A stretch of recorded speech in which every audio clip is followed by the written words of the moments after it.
नमस्कार, जोहार। मैं नेहा सिंह और आप देख रहे हैं न्यूज झारखंड। समय हो चला है झारखंड की दिन भर की हर बड़ी और अहम खबर से अपडेट होने का, लेकिन उससे पहले आइए एक नजर डालते हैं आज की मुख्य सुर्खियों पर।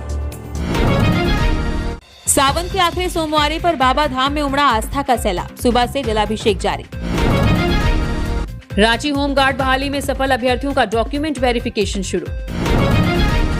छात्रों को नोटिस भेजने पर भड़के बाबूलाल, कहा डराने से नहीं दबेगी आवाज, भाजपा भरेगी जेल।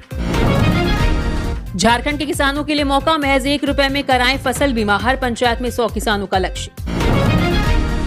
नीट यूजी काउंसलिंग के लिए रजिस्ट्रेशन का आखिरी मौका, चॉइस भी 25 तक भर सकेंगे। 26 साल बाद रेंजर भर्ती की उम्मीद फिर टूटी, जेपीएससी ने परीक्षा की रद्द, 388 पदों पर मात्र 61 की तैनाती। रांची में प्याज के भाव आसमान पर, नया प्याज आते ही गिरेंगे दाम, 2 सप्ताह कर इंतजार।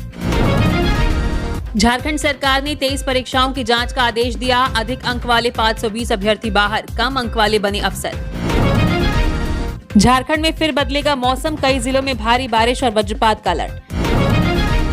अंतिम सोमवार पर पहाड़ी मंदिर में उमड़ा आस्था का सैलाब। ये थी सुर्खियां, आप जानते हैं सभी खबरों को विस्तार से। सावन के आखिरी सोमवार पर बाबा धाम में उमड़ा आस्था का सैलाब, सुबह से जलाभिषेक जारी। देवघर के प्रसिद्ध बाबा बैद्यनाथ धाम में सावन के आखिरी सोमवार पर आस्था का सैलाब उमड़ पड़ा है। सुबह से ही मंदिर परिसर और आसपास के इलाकों में श्रद्धालुओं की लंबी कतार लगी हुई है। मंदिर का पट सुबह 4:30 बजे खोला गया, जिसके बाद भक्तों ने बाबा बैद्यनाथ का जलाभिषेक शुरू किया। दूर दराज से पहुंचे श्रद्धालु हाथों में जल और पूजा सामग्री लेकर अपनी बारी का इंतजार कर रहे हैं। मंदिर परिसर हर हर महादेव और बोल बम के जयकारों से गूंज रहा है। आखिरी सोमवारी होने के कारण श्रद्धालुओं में खासा उत्साह देखने को मिल रहा है। श्रद्धालुओं की भारी भीड़ को देखते हुए जिला प्रशासन और पुलिस की ओर से सुरक्षा के विशेष इंतजाम किए गए हैं। रात से ही पुलिस कर्मियों और अधिकारी श्रद्धालुओं को कतार में लगाकर मंदिर तक पहुंचाने में जुटे हैं। भीड़ को नियंत्रित करने के साथ साथ श्रद्धालुओं की सुविधा और सुरक्षा पर लगातार नजर रखी जा रही है। प्रशासन के अनुसार इस बार पिछले सोमवार की तुलना में भीड़ अधिक है और बड़ी संख्या में श्रद्धालुओं के बाबा धाम पहुंचने की उम्मीद है। इस बीच डीजीपी तदाशा मिश्रा ने भी बाबा बैद्यनाथ के दर्शन किए और मंदिर परिसर की सुरक्षा व्यवस्था का जायजा लिया।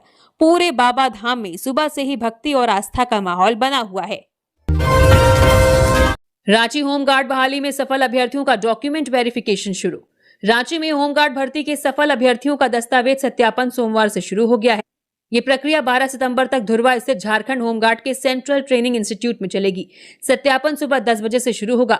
अलग अलग प्रखंड के अभ्यर्थियों के लिए तारीख तय की गई है। 24 अगस्त को कांकी और मांडर, 25 अगस्त को लापुंग और बुढ़मू, 27 अगस्त को चान्हू और तमाड़, 29 अगस्त को रातू, बेड़ो और खलारी, 31 अगस्त को नामकुम, 1 सितंबर को अनगढ़ा, 2 सितंबर को सिल्ली, 3 सितंबर को नगड़ी, 5 सितंबर को इटकी, 7 सितंबर को राहे और बुंडू, 8 सितंबर को सोना हातू, 9 सितंबर को तमाड़ और 10 सितंबर को और मांझी के अभ्यर्थियों का दस्तावेज सत्यापन होगा। वहीं 11 सितंबर को शहरी गैर तकनीकी पुरुष और 12 सितंबर को शहरी गैर तकनीकी महिला अभ्यर्थियों का सत्यापन किया जाएगा। अभ्यर्थियों को अपनी तय तारीख पर सभी मूल दस्तावेज और 4 पासपोर्ट साइज फोटो लेकर पहुंचना होगा। विभाग ने कहा कि तय तारीख पर नहीं पहुंचने वाले अभ्यर्थियों को बाद में दूसरा मौका नहीं मिलेगा और उनकी उम्मीदवारी रद्द हो सकती है। अगर जांच में कोई दस्तावेज गलत या फर्जी पाया गया तो भी उम्मीदवारी रद्द की जा सकती है। दस्तावेज जांच के दौरान संबंधित प्रखंड के अंचल अधिकारी और प्रखंड विकास पदाधिकारी भी मौजूद रहेंगी। दस्तावेज सत्यापन में सफल अभ्यर्थियों का चरित्र सत्यापन और मेडिकल जांच होगी। इन सभी जांच में सफल होने के बाद अभ्यर्थियों को बेसिक ट्रेनिंग के लिए झारखंड गृह रक्षा वाहिनी मुख्यालय रांची भेजा जाएगा। छात्रों को नोटिस भेजने पर भड़के बाबूलाल, कहा डराने से नहीं दबेगी आवाज, भाजपा भरेगी जेल। नेता प्रतिपक्ष बाबूलाल मरांडी ने मुख्यमंत्री की आलोचना करने वाले पोस्ट को लेकर छात्रों को पुलिस की ओर से नोटिस भेजे जाने पर राज्य सरकार पर निशाना साधा है। उन्होंने आरोप लगाया कि सरकार छात्रों की आवाज दबाने के लिए पुलिस का इस्तेमाल कर रही है। मरांडी ने कहा कि अगर सरकार और पुलिस में हिम्मत है तो उनके खिलाफ भी केस दर्ज करे। उन्होंने कांग्रेस नेता राहुल गांधी पर भी सवाल उठाते हुए कहा कि वे दूसरे राज्यों में छात्रों के मुद्दे उठाते हैं, लेकिन झारखंड में छात्रों पर कार्रवाई के मामले में चुप क्यों है। मरांडी ने कहा कि अगर सरकार छात्रों को डराने या जेल भेजने की कोशिश करती है तो भाजपा कार्यकर्ता छात्रों के समर्थन में खड़े होंगे। उन्होंने कहा कि छात्रों की आवाज दबाई नहीं जा सकती और भाजपा उनके लोकतांत्रिक अधिकारों के लिए लड़ती रहेगी। मरांडी ने जेपीएससी जेएसएससी भर्ती में कथित गड़बड़ी और नौकरी में भ्रष्टाचार के आरोपों का भी जिक्र किया और कहा कि दोषियों पर कार्रवाई होने तक भाजपा का आंदोलन जारी रहेगा। झारखंड के किसानों के लिए मौका, महज ₹1 में कराएं फसल बीमा, हर पंचायत में 100 किसानों का लक्ष्य। झारखंड के बोकारो जिले में खरीफ 2026 के लिए बिरसा प्रधानमंत्री फसल बीमा योजना की जानकारी देने के लिए 4 प्रखंड कार्यालय में कार्यशाला हुई। अधिकारियों ने किसानों से ज्यादा संख्या में फसल का बीमा कराने की अपील की। इस योजना में किसान सिर्फ ₹1 का प्रीमियम देकर अपनी फसल का बीमा करा सकते हैं। फसल को प्राकृतिक आपदा या किसी अन्य कारण से नुकसान होने पर बीमा से आर्थिक मदद मिल सकती है। बोकारो में 53,224 किसानों का बीमा कराने का लक्ष्य रखा गया है। हर पंचायत में कम से कम 100 किसानों का बीमा कराने की योजना है। फसल बीमा कराने की अंतिम तारीख 31 अगस्त 2026 है। किसान आखिरी तारीख का इंतजार न करें और जल्द आवेदन करें। इसके लिए आधार कार्ड, बैंक पासबुक, जमीन की रसीद, घोषणा पत्र, वंशावली और मोबाइल नंबर की जरूरत होगी। किसान ऑनलाइन तरीके से बीमा करा सकते हैं। अभी जिले में 14,416 ऋणी और 3,638 गैर ऋणी किसानों का ही बीमा हुआ है, जो लक्ष्य से काफी कम है। नीट यूजी काउंसलिंग के लिए रजिस्ट्रेशन का आखिरी मौका, चॉइस भी 25 तक भर सकेंगे। झारखंड में नीट यूजी 2026 के जरिए एमबीबीएस और बीडीएस में दाखिले के लिए पहले राउंड की काउंसलिंग होनी है। इसके लिए अभ्यर्थी 25 अगस्त तक ऑनलाइन रजिस्ट्रेशन कर सकते हैं। इसी दिन तक कॉलेज की पसंद भरने और भरे हुए विकल्प में बदलाव करने का भी मौका है। इसके बाद 27 अगस्त से 5 सितंबर तक सीट मिलने की प्रक्रिया चलेगी। जिन अभ्यर्थियों को सीट मिलेगी, उन्हें 28 अगस्त से 5 सितंबर के बीच अपने दस्तावेजों की जांच कराकर कॉलेज में दाखिला लेना होगा। ये काउंसलिंग झारखंड के राज्य कोटे के अलावा कुछ निजी मेडिकल और डेंटल कॉलेजों की ऑल इंडिया कोटा सीटों पर भी लागू होगी। वहीं बीएचएमएस की सीटों की जानकारी अभी स्वास्थ्य विभाग से नहीं मिली है। दूसरे और तीसरे राउंड की काउंसलिंग की तारीख बाद में जारी की जाएगी। जिन छात्रों ने अभी तक रजिस्ट्रेशन और कॉलेज की पसंद नहीं भरी है, वे 25 अगस्त तक ये काम जरूर पूरा कर ले। इसके बाद पहले राउंड में आवेदन का मौका नहीं मिलेगा। रांची में प्याज के भाव आसमान पर, नया प्याज आते ही गिरेंगे दाम, 2 सप्ताह कर इंतजार।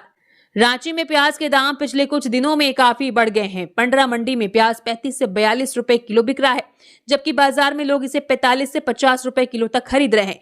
कारोबारियों के अनुसार दक्षिण भारत से प्याज की नई फसल आने में देरी हो रही है। इसी वजह से बाजार में प्याज की कमी हुई और दाम बढ़ गए। फिलहाल रांची में प्याज मुख्य रूप से मध्य प्रदेश और महाराष्ट्र से आ रहा है। कारोबारियों को उम्मीद है कि अगले 2 सप्ताह में नई फसल आने लगेगी और इसके बाद प्याज के दाम कम हो सकते हैं। प्याज के दाम 13 से 14 अगस्त से बढ़ने शुरू हुए थे। 14 अगस्त को पंडरा मंडी में प्याज 28 से 30 रुपए किलो था, जो अब बढ़कर 42 रुपए किलो पहुंच गया है। रांची में रोजाना करीब 10 से 12 ट्रक प्याज आ रहा है। वहीं सफेद आलू 7 से 8 रुपए, लाल आलू 10 से 12 रुपए और एलटी आलू 11 से 14 रुपए किलो बिक रहा है। लहसुन 60 से 170 रुपए और अदरक 130 से 140 रुपए किलो है। झारखंड सरकार ने 23 परीक्षाओं की जांच का आदेश दिया। अधिक अंक वाले 520 अभ्यर्थी बाहर, कम अंक वाले बने अफसर। झारखंड लोक सेवा आयोग की 5वीं सिविल सेवा परीक्षा 13 साल बाद फिर चर्चा में है। सरकार ने इस परीक्षा की जांच सीआईडी को सौंप दी है। ये परीक्षा 2013 में 272 पदों के लिए शुरू हुई थी और बाद में 269 अभ्यर्थियों का चयन हुआ। परीक्षा में ओएमआर शीट की जांच को लेकर बड़ा विवाद हुआ था। आरोप था कि तकनीकी गड़बड़ी बताकर 520 अभ्यर्थियों को चयन से बाहर कर दिया गया, जबकि उनसे कम अंक पाने वाले कुछ अभ्यर्थी चयनित हो गए। इसके अलावा कट ऑफ आरक्षण और दिव्यांग आरक्षण के नियमों को लेकर भी सवाल उठे थे। परीक्षा का विज्ञापन 3 जुलाई 2013 को जारी हुआ था। दिसंबर 2013 में पदों की संख्या बढ़ाकर 272 कर दी गई। पीटी के बाद मई-जून 2015 में मुख्य परीक्षा हुई और नवंबर 2015 में रिजल्ट जारी किया गया। इसके बाद अभ्यर्थियों ने अंकों की जांच और चयन प्रक्रिया पर सवाल उठाए। मामला हाईकोर्ट तक पहुंचा। झारखंड में फिर बदलेगा मौसम, कई जिलों में भारी बारिश और वज्रपात का अलर्ट। झारखंड में एक बार फिर मानसून सक्रिय होने वाला है। उत्तर पश्चिम बंगाल की खाड़ी और आसपास के इलाकों में बने निम्न दबाव के क्षेत्र का असर राज्य के मौसम पर दिखाई दे रहा है। मौसम विभाग के अनुसार अगले कुछ दिनों तक झारखंड के अधिकांश हिस्सों में बादल छाए रहेंगे और कई जगह हल्की से मध्यम बारिश होगी। 27 अगस्त तक कई जिलों में भारी बारिश और वज्रपात को लेकर येलो अलर्ट जारी किया गया है। ऐसे में लोगों को मौसम को लेकर सतर्क रहने की जरूरत है। वहीं आज पलामू, गढ़वा, लातेहार, गुमला, सिमडेगा, पश्चिमी सिंहभूम, लोहरदगा और खूंटी में कहीं कहीं हल्की बारिश देखने को मिली और कुछ जगहों में बादल छाए रहे। 25 अगस्त को गुमला, सिमडेगा, पश्चिमी सिंहभूम और खूंटी में भारी बारिश की संभावना है। वहीं 26 अगस्त को उत्तर पश्चिमी, दक्षिण पश्चिमी और मध्य झारखंड के कई हिस्सों में भारी बारिश के साथ वज्रपात हो सकता है।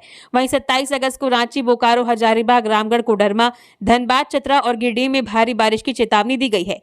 इसके बाद 28 और 29 अगस्त को भी कई जगह हल्की से मध्यम बारिश जारी रह सकती है, जबकि 30 अगस्त के बाद मौसम में सुधार की संभावना है। पाकुड़ के जटाधारी मंदिर में चोरी, ताला तोड़कर मंदिर में घुसे चोर, दान पात्र गायब, शिवलिंग की पीतल की वेदी भी उखाड़ी। पाकुड़ के राजापाड़ा स्थित जटाधारी मंदिर में सोमवार सुबह चोरी का मामला सामने आया। मंदिर खोलने पहुंचे पुजारी ने देखा कि मुख्य दरवाजे का ताला टूटा हुआ है। अंदर जाने पर पता चला कि एक दान पात्र गायब है और दूसरे दान पात्र का ताला तोड़कर उसमें रखे पैसे चुरा लिए गए हैं। चोरों ने शिवलिंग के आसपास लगी पीतल की वेदी को भी तोड़कर नुकसान पहुंचाया। सूचना मिलने पर पुलिस मौके पर पहुंची। जांच के दौरान मंदिर के पीछे झाड़ी से एक दान पात्र मिला। चोरी की खबर फैलते ही बड़ी संख्या में भक्त मंदिर पहुंच गए और नाराजगी जताई। पुजारी ने बताया कि मंदिर में पहले भी कई बार चोरी हो चुकी है। लोगों ने पुलिस से चोरों को जल्द पकड़ने और मंदिर की सुरक्षा बढ़ाने की मांग की। पुलिस ने मंदिर और आसपास के इलाके की जांच शुरू कर दी है और मामले की छानबीन कर रही है। 26 साल बाद रेंजर भर्ती की उम्मीद फिर टूटी। जेपीएससी ने परीक्षा की रद्द, 388 पदों पर मात्र 61 की तैनाती। झारखंड में रेंजर की भर्ती परीक्षा फिर रद्द हो गई है। जेपीएससी के जरिए चल रही भर्ती प्रक्रिया को सरकार ने रोक दिया है। करीब 26 साल बाद रेंजरों की भर्ती होने वाली थी, लेकिन अब इसमें फिर रुकावट आ गई है। झारखंड में 23,765 वर्ग किलोमीटर वन क्षेत्र है, लेकिन इसकी देखभाल के लिए सिर्फ 61 रेंजर काम कर रहे हैं, जबकि रेंजर के 383 पद स्वीकृत हैं, यानी करीब 16% पद ही भरे हैं। रेंजरों की कमी के कारण जंगलों की अवैध कटाई, शिकार और अवैध खनन रोकना मुश्किल हो रहा है। रेंजर भर्ती की प्रक्रिया करीब 2 साल से चल रही थी। अप्रैल 2024 में वन विभाग ने जेपीएससी से भर्ती कराने को कहा था। मुख्य परीक्षा के बाद शारीरिक परीक्षा की तैयारी चल रही थी, लेकिन जेपीएससी विवाद के बीच परीक्षा रद्द कर दी गई। रांची में एक ही रेंजर के पास कई इलाकों की जिम्मेदारी है। वन सचिव अबू बक्कर सिद्दीकी ने कहा कि कर्मचारियों की कमी जरूर है, लेकिन विभाग के अधिकारी और वन समितियां मिलकर जंगलों की सुरक्षा का काम कर रहे हैं। सावन के अंतिम सोमवारी में धनबाद के शिवालयों में उमड़ी भक्तों की भीड़। भूतनाथ मंदिर में हुई भव्य भस्म आरती। सावन की अंतिम सोमवारी पर धनबाद के शिव मंदिरों में सुबह से ही श्रद्धालुओं की भारी भीड़ देखने को मिली। मटकुरिया स्थित प्रसिद्ध बाबा भूतनाथ मंदिर में भी बड़ी संख्या में महिला पुरुष भक्त पहुंचे। श्रद्धालुओं ने भगवान शिव को जल, दूध, बेलपत्र और फूल चढ़ाकर पूजा अर्चना की और सुख समृद्धि की कामना की। अंतिम सोमवारी के खास मौके पर मंदिर में उज्जैन के बाबा महाकाल की तर्ज पर विशेष भस्म आरती का आयोजन किया गया। मंत्रोच्चार और धार्मिक विधि के बीच हुई आरती में बड़ी संख्या में श्रद्धालु शामिल हुए और पूरा मंदिर परिसर हर हर महादेव के जयकारों से गूंज उठा। भस्म आरती के बाद बाबा भूतनाथ का विशेष श्रृंगार किया गया और उन्हें भोग लगाया गया। मंदिर के पुजारी ने बताया कि सावन की अंतिम सोमवारी पर भस्म आरती की परंपरा पिछले 2 सालों से चली आ रही है। इस बार भी श्रद्धालुओं में इसे लेकर काफी उत्साह रहा। भक्तों ने बाबा के दर्शन कर अपनी मनोकामनाओं के लिए प्रार्थना की। आरती और विशेष श्रृंगार के दौरान मंदिर में भक्तिमय माहौल बना रहा और देर तक श्रद्धालु भगवान भोलेनाथ की आराधना करते नजर आए। नाबालिग किशोरी के गर्भवती होने के मामले में महिला गिरफ्तार। सिमडेगा के मुफस्सिल थाना क्षेत्र में 14 साल की किशोरी के गर्भवती होने और बाद में मृत शिशु को जन्म देने के मामले में पुलिस ने एक महिला को गिरफ्तार किया है। गिरफ्तार महिला की पहचान करीब 40 वर्षीय गुड़िया देवी के रूप में हुई है। पुलिस के अनुसार किशोरी की मां को करीब 10 दिन पहले बेटी के गर्भवती होने की जानकारी मिली थी। पूछताछ में एक नाबालिग लड़के का नाम सामने आया। आरोप है कि लड़के की मां ने किशोरी को गर्भपात के लिए जड़ी बूटी की दवा दी थी। इसके बाद किशोरी ने मृत शिशु को जन्म दिया। आरोप है कि महिला शिशु को अपने घर ले गई और आंगन में दफना दिया।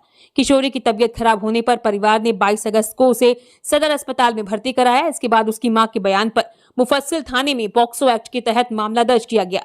पुलिस ने आरोपी महिला को गिरफ्तार कर उसकी निशानदेही पर घर के आंगन से मृत शिशु को बरामद किया। पुलिस ने घटना में इस्तेमाल कुदाल भी जब्त की है। आरोपी महिला को 23 अगस्त को न्यायिक हिरासत में भेज दिया गया। पुलिस पूरे मामले की जांच कर रही है और आगे की कार्रवाई की जा रही है।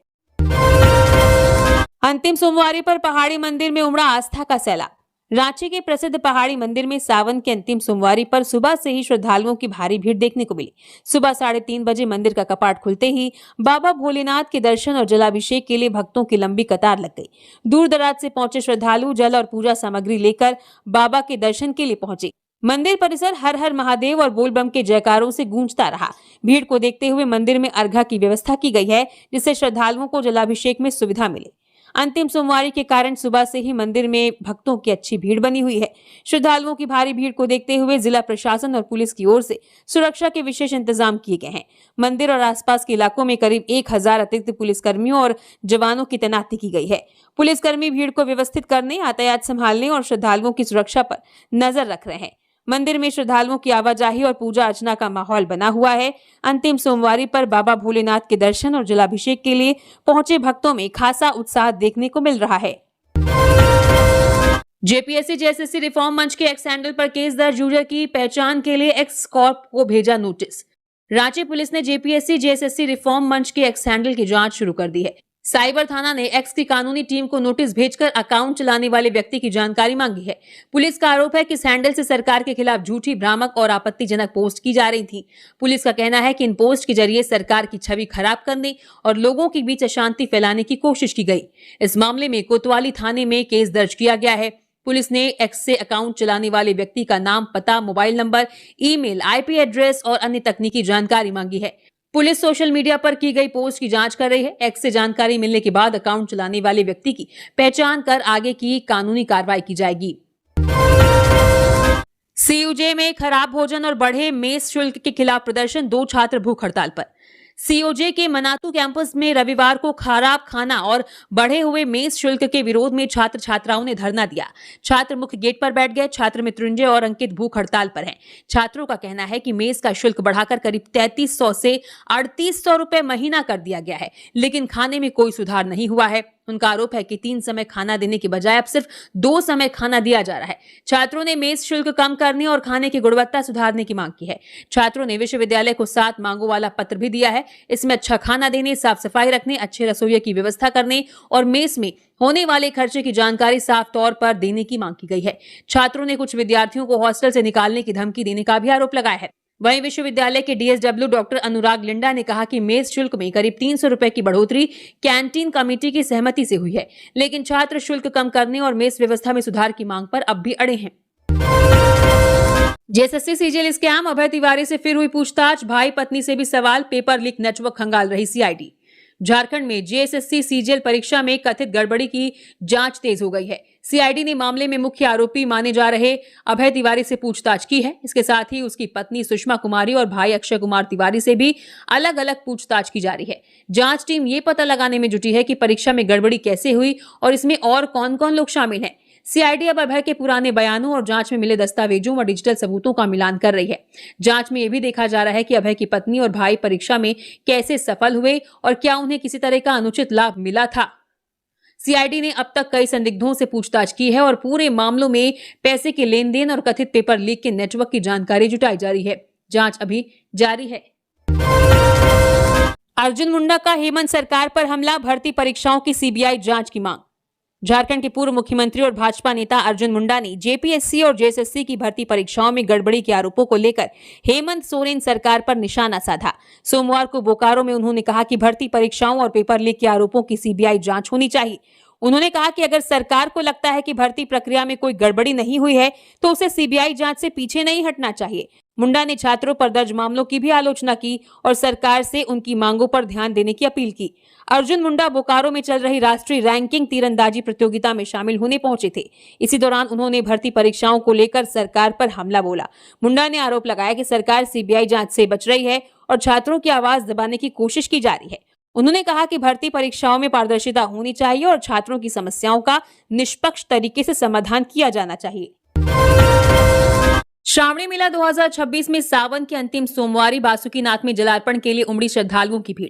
दुमका के प्रसिद्ध बासुकीनाथ धाम में सावन के अंतिम सोमवारी पर भोलेनाथ के जलाभिषेक के लिए बड़ी संख्या में श्रद्धालु पहुंचे। बोल बम कांवरियों के साथ भागलपुर के बरारी घाट से गंगा जल लेकर हंसडीहा के रास्ते आने वाले डाक बम भी मंदिर पहुंच रहे हैं। सुबह 3 बजे मंदिर का पट खुलते ही श्रद्धालुओं को लाइन में लगाकर मंदिर में प्रवेश कराया गया। अर्घा के जरिए भक्तों ने बाबा बासुकीनाथ का जलाभिषेक किया। श्रद्धालुओं की भारी भीड़ को देखते हुए प्रशासन ने सुरक्षा के पुख्ता इंतजाम किए हैं। मंदिर के प्रवेश और निकास द्वार के साथ मेला क्षेत्र में पुलिस की तैनाती की गई है। ड्रोन और सीसीटीवी से भीड़ पर नजर रखी जा रही है। हंसडीहा के रास्ते आने वाले डाक बम को टोकन देकर पेड़ा गली के रास्ते मंदिर में प्रवेश कराया जा रहा है। झारखंड के अलावा दूसरे राज्यों से पहुंचे श्रद्धालुओं में भी काफी उत्साह देखा जा रहा है। गुमला में गुजर रहा 440 टायर वाला ट्रक वायरल। पारादीप से 4 महीने पहले निकला। चीनी मिल की मशीन लेकर यूपी जा रहा। गुमला जिले के पालकोट इलाके में 440 टायर वाला एक बड़ा मालवाहक वाहन लोगों के लिए आकर्षण का केंद्र बना हुआ है। ये वाहन ओडिशा के पारादीप से उत्तर प्रदेश के लखीमपुर खीरी जा रहा है। इसमें चीनी मिल में इस्तेमाल होने वाली एक बड़ी मशीन लदी है।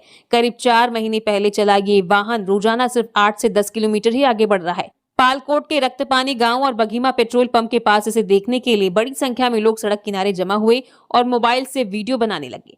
वाहन बहुत बड़ा और ऊंचा होने के कारण रास्ते में कई जगह विशेष इंतजाम किए जा रहे हैं। पेड़ों की डालियां काटी जा रही हैं और बिजली के तार भी हटाए जा रहे हैं ताकि मशीन को कोई नुकसान न हो। पालकोट में एक मोड़ पर वाहन खराब होने से कुछ देर के लिए सड़क पर जाम लग गया। इसके बाद पुलिस ने मौके पर पहुंचकर यातायात संभाला और बड़े वाहनों को दूसरे रास्ते से भेजा। ये वाहन गुमला से रांची, रामगढ़, हजारीबाग, बरही, औरंगाबाद, बनारस और गोरखपुर होते हुए उत्तर प्रदेश जाएगा। आखिरी सोमवार पर कोडरमा में उमड़ा जनसैलाब। 15 किलोमीटर पैदल यात्रा कर 777 सीढ़ियां चढ़े कांवरिये, ध्वजाधारी धाम में किया जलार्पण। सावन के अंतिम सोमवारी पर कोडरमा में बड़ी संख्या में शिव भक्त कांवर लेकर ध्वजाधारी धाम पहुंचे। श्री राम संकीर्तन मंडल की ओर से कांवर पदयात्रा निकाली गई। सुबह झुमरी तलैया के झरना कुंड धाम से श्रद्धालुओं ने जल उठाया और करीब 15 किलोमीटर पैदल चलकर ध्वजाधारी पहाड़ पहुंचे। रास्ते भर बोल बम और हर हर महादेव की जयकारे गूंजते रहे। कोडरमा के अलावा चतरा, हजारीबाग और गिरिडीह से भी श्रद्धालु यात्रा में शामिल हुए। पहाड़ पहुंचने के बाद कांवरियों ने 777 सीढ़ियां चढ़कर भगवान शिव का जलाभिषेक किया और परिवार की सुख शांति की कामना की। श्रद्धालुओं की सेवा के लिए रास्ते में कई जगह शिविर लगाए गए थे, जहां शरबत, नींबू पानी और फलाहार दिया गया। बड़ी भीड़ को देखते हुए प्रशासन ने भी सुरक्षा के पुख्ता इंतजाम किए थे। जगह जगह बैरिकेडिंग की गई और पुलिस की तैनाती की गई। पूरे रास्ते भगवा रंग और कांवरियों की भीड़ नजर आई। बोल बम और हर हर महादेव के जयकारों के साथ श्रद्धालु पूरे उत्साह से बाबा भोलेनाथ के दरबार पहुंचे। चतरा में जमीन विवाद को लेकर युवक टावर पर चढ़ा, प्रशासन से समाधान की मांग। चतरा के मयूरहंड प्रखंड में जमीन विवाद से परेशान एक युवक करीब 40 फीट ऊंचे मोबाइल टावर पर चढ़ गया।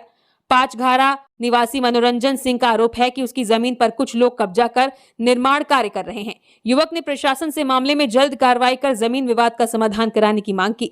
घटना की सूचना मिलते ही मौके पर लोगों की भीड़ जुट गई। सूचना मिलने पर मयूरहंड थाना प्रभारी राहुल दुबे पुलिस टीम के साथ मौके पर पहुंचे और युवक से बातचीत शुरू की। पुलिस ने उसे सुरक्षित नीचे आने के लिए समझाया और मामले को शांत कराने का प्रयास किया। युवक ने जमीन विवाद को लेकर अपनी नाराजगी बताई और अधिकारियों से कार्रवाई की मांग की। पुलिस पूरे मामले की जानकारी जुटा रही है और युवक को सुरक्षित नीचे लाने का प्रयास किया गया। जेपीएससी नियुक्ति घोटाले में सुप्रीम कोर्ट से सरकार व अन्य को नोटिस जारी। झारखंड में कथित नियुक्ति घोटाले को लेकर सुप्रीम कोर्ट ने राज्य सरकार समेत कई पक्षों को नोटिस जारी करने का आदेश दिया है। यह आदेश हरीश चरण देवगन की याचिका पर सुनवाई के दौरान दिया गया। याचिका में जेपीएससी और जेएसएससी के जरिए हुई नियुक्तियों में गड़बड़ी का आरोप लगाते हुए सीबीआई जांच की मांग की गई है। सुनवाई के दौरान कहा गया कि नियुक्तियों में बड़े स्तर पर गड़बड़ी हुई है और छात्र भी सीबीआई जांच की मांग कर रहे हैं। याचिका में राज्य सरकार, केंद्र सरकार, सीबीआई, सीआईडी, जेपीएससी और जेएसएससी को पक्ष बनाया गया है। जांच में पैसे लेकर अयोग्य लोगों को नौकरी देने का मामला सामने आने का दावा किया गया है। सीआईडी की जांच के आधार पर सरकार ने 22 नियुक्तियां रद्द की हैं और 6 नियुक्तियों की प्रक्रिया रोक दी है। वहीं पहले हो चुकी 17 नियुक्तियों को भी जांच के दायरे में रखा गया है।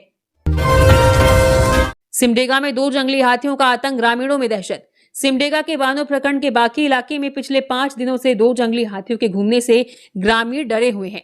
हाथी लगातार गांव के आसपास नजर आ रहे हैं, जिससे शाम होते ही लोगों की चिंता बढ़ जाती है।